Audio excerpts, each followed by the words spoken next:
Engineering services provide the literal foundation of the modern economy, managing projects with massive scale and high physical stakes. But this chart shows a harsh reality for the firms doing the work. Out of 100 new engineering firms, 80 survive the first year, before plummeting to just 33 survivors by year 10. Most founders assume that superior technical skill guarantees business survival. It doesn't.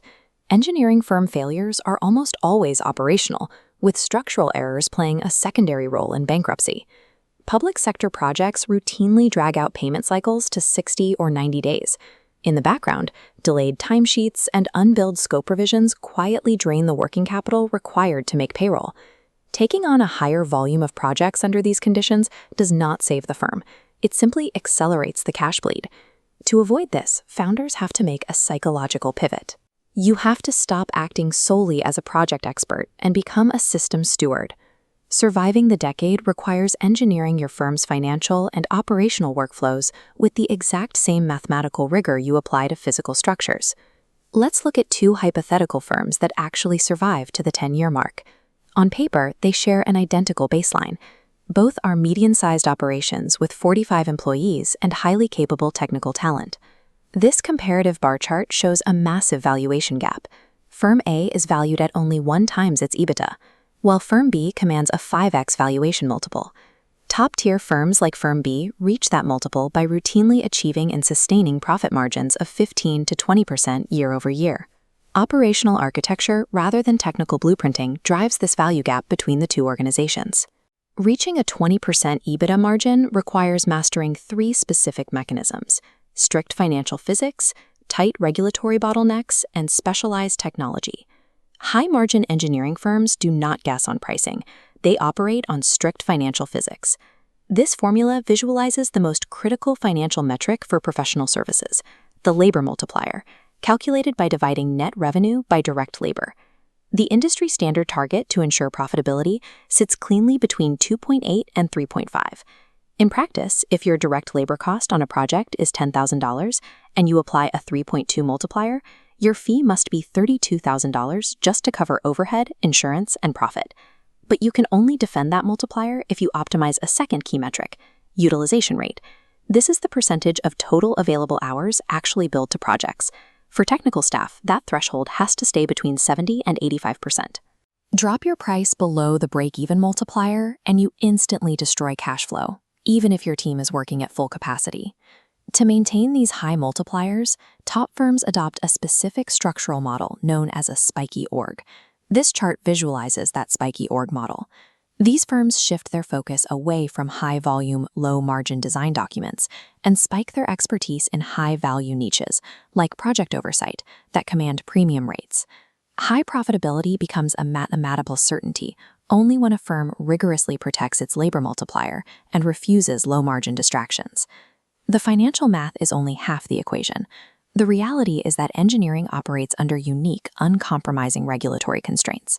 Scaling an engineering firm is far more dangerous than scaling a standard software startup. It centers entirely on a regulatory bottleneck known as responsible charge. This is the non-delegable duty of direct control and personal supervision by a licensed professional. It cannot be outsourced. Looking at this organizational chart, you can see the problem. As project volume increases, every upward workflow converges and bottlenecks at a single principal node to meet responsible charge. When you overwhelm this bottleneck, oversight slips, quality drops, mistakes are caught late, and unbilled rework spikes. As project volume outpaces that single principal's capacity for direct supervision, the firm's legal liability scales uncontrollably. Taking on more clients without a rigid system to manage the responsible charge doesn't scale the business. It only scales risk and overhead. The only viable way to decouple the firm's growth from the principal's burnout is by deploying specialized operational technology. This flowchart illustrates the fatal flaw in using generic project management software. It leaves you relying on disconnected spreadsheets, isolated time tracking, and separate accounting tools. Engineering demands the tracking of complex project phases, rigid fee budgets, and consultant coordination. Generic task trackers cannot do this. These disconnected systems create invisible margin bleed. When timesheets are submitted even a few days late, unbilled scope changes simply drop out of the system and vanish. The solution is a unified professional services automation platform, or PSA, built specifically for engineering ERP. In this unified flowchart, an engineering PSA links field activity and time tracking directly to job cost accounting, instantly, without manual re-entry. Work in progress shifts from being a delayed month-end surprise into a real-time dial, allowing management to course-correct immediately. Specialized software transforms administrative friction into real-time margin protection, allowing the firm to scale safely. Deploying these operational systems leads to the ultimate financial destination, maximizing the firm's enterprise valuation.